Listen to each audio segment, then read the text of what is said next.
There's a moment that happens to almost everyone, usually somewhere between 23 and 27, and it happens so quietly that most people don't even tell anyone about it. You're doing something completely ordinary, washing a dish, sitting at a red light, scrolling through your phone at 11 at night, and out of nowhere, a thought arrives that you didn't ask for. Wait, is this it? Not in a dramatic way, not a breakdown. Just a quiet, almost clinical question, like your brain filing a complaint. You have a job, maybe a relationship, maybe your own apartment, every external box that's supposed to mean you've made it, and yet there's this low hum underneath all of it that something doesn't add up. Here's the part that should surprise you. That moment isn't a personal failure. It isn't a sign that you're behind. It's so common, so universal, so baked into this specific decade of life that psychologists eventually had to give it a name because too many people were describing the exact same unexplainable feeling and none of them had ever met each other. But before we get to what they called it, there's a stranger question underneath all of this. Why does this particular decade feel so uniquely disorienting when every other stage of life, on paper, seems harder? Your 20s usually involve less responsibility than your 30s, less physical decline than your 50s, less of almost everything that should theoretically cause stress. So why does it feel like the hardest decade to simply exist in? To answer that, you have to look at something almost nobody examines directly: what your 20s actually replaced. For most of human history, the transition from childhood to adulthood was short, sharp, and clearly marked.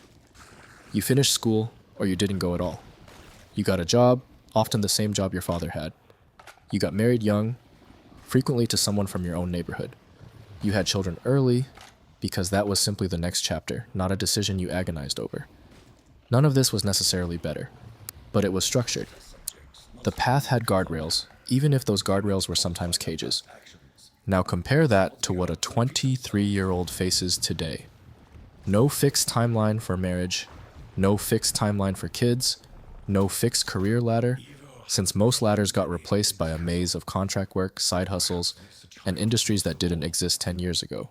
No fixed location, since people move for jobs, for rent prices, for relationships that may or may not last. The guardrails didn't get removed gently. They got removed all at once, and what's left in their place is something psychologists sometimes call the paradox of choice. The idea that more freedom doesn't necessarily produce more peace. It often produces the opposite. Picture standing in front of two doors. One says career. The other says different career. That's a hard decision, but it's manageable. Now picture standing in front of 40 doors, each one slightly different, each one closing other doors behind it the moment you walk through. And nobody, not your parents, not your professors, not a single person who raised you, has ever actually stood in this exact hallway before. Because this hallway didn't exist when they were your age. That's not a metaphor for stress. That's a fairly literal description of what choosing a life used to look like, and what it looks like now. Here's where it gets stranger, because the maze isn't even the worst part. The worst part is that you can see directly into every other room in the maze, all the time, on a screen you carry in your pocket. Previous generations compared themselves to maybe a dozen people, neighbors, classmates, co-workers, the occasional cousin at a family gathering. That was the entire field. Now the comparison field includes thousands of strangers, curated to show their best 30 seconds, edited specifically to look effortless. You're not just trying to figure out your 20s. You're trying to figure them out while being shown, every single day, hundreds of people who appear to have already finished figuring theirs out. There's a specific psychological effect at play here, sometimes called social comparison theory, and the unsettling part of it isn't that you compare yourself to others. Humans have always done that. It's that the comparisons used to be local and accurate, and now they're global and almost entirely fake. You're not competing against your actual peers anymore. You're competing against a highlight reel, stitched together from the best moments of millions of people's lives, compressed into a feed that never shows the part where they cried in a parking lot or got rejected 11 times before the 12th thing worked. And because the brain doesn't naturally separate this is curated from this is real, it quietly absorbs all of it as evidence. Evidence that everyone else has it figured out. Evidence that you're the only one improvising. Here's the part that might genuinely surprise you, though. Almost everyone feels this exact same way. Which means the most universal feeling of this entire decade is the private, isolating belief that you're the only one who feels it. There's an old psychological idea, originally used to explain why people underestimate how nervous everyone else is in social situations, called the illusion of transparency. It applies almost perfectly here. You assume your own confusion is visible, that people can somehow tell you're behind, that you're improvising, that you don't actually know what you're doing. Meanwhile, you assume everyone else's confidence is real, because that's the only part of them you can actually see. But flip the camera around. The friend you think has it all figured out is almost certainly looking at someone else right now, thinking the exact same thing about them. It's comparison without an endpoint. A hallway of mirrors where everyone assumes the person next to them isn't lost, purely because nobody's lost out loud. This is part of why so many people in their 20s feel a strange, specific kind of loneliness. Not the loneliness of having no one around, but the loneliness of being surrounded by people and still feeling like you're the only one who hasn't received the instructions everyone else apparently got. Now add another layer. Most people never connect to this feeling at all. Friendship itself starts behaving differently in your 20s, in a way nothing prepares you for. In school, proximity did most of the work. You were friends with people because you sat near them, ate lunch near them, were forced into the same building 5 days a week for years. Friendship required almost no effort because the structure was doing the effort for you. Then the structure disappears. People move for jobs, people move for partners. People move because rent in one city is impossible and rent in another city is merely difficult. And suddenly, the friendships that once felt permanent require something they never required before: deliberate, scheduled, adult effort. Calling instead of just showing up. Planning instead of just existing in the same hallway.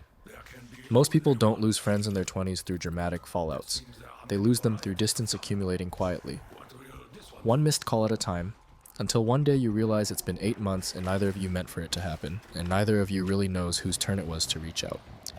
Researchers sometimes call this friendship drift, not betrayal, not conflict, just entropy.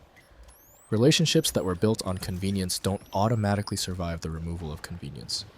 This matters more than it sounds like, because friendship in your 20s wasn't just company, it was a mirror. It was a group of people who watched you grow up and could tell you, with full authority, who you used to be. When those people scatter, you don't just lose plans on a Friday night. You lose the only witnesses to your own becoming.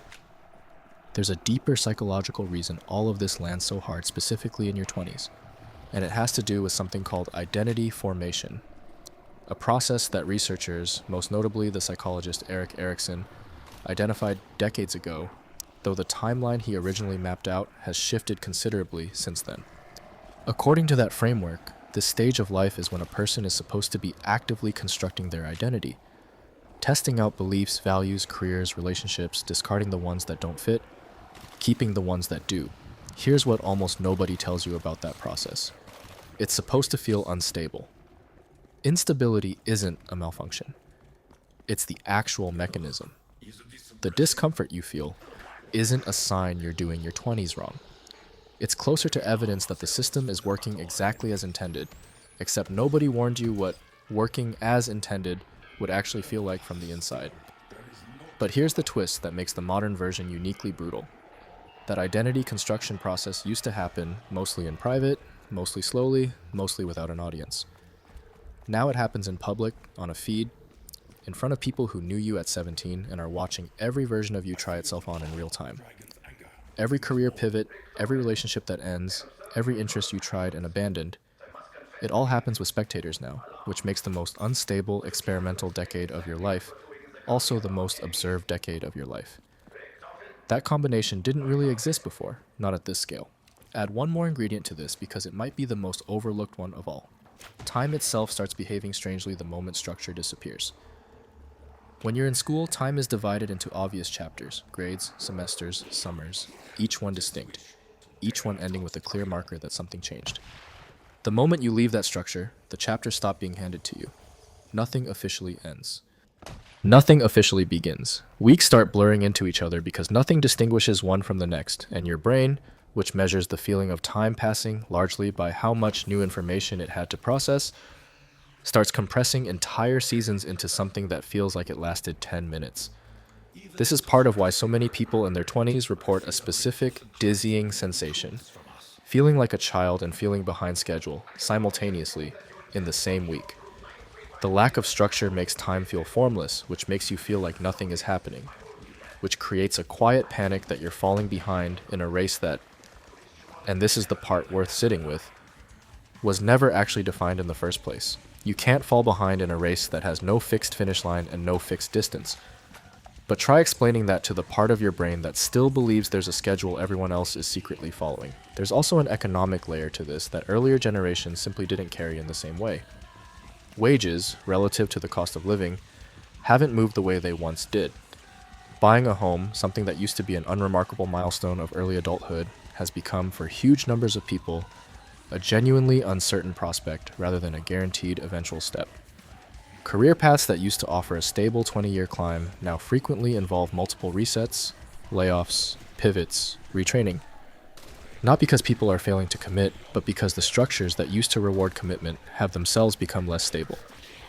This matters because it removes one of the oldest psychological anchors a person could rely on: the belief that effort reliably produces predictable results. Earlier generations could often assume that working hard for 10 years would lead somewhere specific. That assumption is far less safe to make now, and the uncertainty underneath it adds a quiet, constant weight to decisions that should, in theory, feel exciting. Moving cities, changing careers, starting something new, but instead feel like gambles, because in a very real sense, they often are. So where does this leave someone standing in the middle of all of it? The maze of choices, the highlight reels, the friendships dissolving quietly in the background, the identity still under construction, the time that won't hold still, the ground that doesn't feel as solid as it did for the people who came before. It leaves them exactly where they're supposed to be, not behind, not lost, just early in a process that was never going to look like a straight line, no matter how many people online appear to be walking one. There's a quiet kind of relief in realizing that the confusion isn't a personal defect. It's the predictable output of an unprecedented set of conditions that no generation before this one had to navigate in quite this combination. The lack of structure, the visibility of everyone else's curated progress, the dissolving friendships, the unstable economics, the identity still mid-construction, stack those on top of each other, and confusion isn't the surprising outcome. It's the only reasonable one. And maybe that's the actual realization worth sitting with, the one that doesn't arrive as a tidy lesson, but as something closer to permission. You were never supposed to have this figured out yet. Nobody in this specific hallway has. The people who look like they do are simply better at not showing the maze behind their own door. The confusion isn't proof that something's wrong with you. It's proof that you're paying attention to something most people pretend not to notice. And the people who eventually look back on this decade with something like fondness aren't the ones who solved it the fastest. They're the ones who stopped waiting for the confusion to end before they let themselves start living inside it anyway.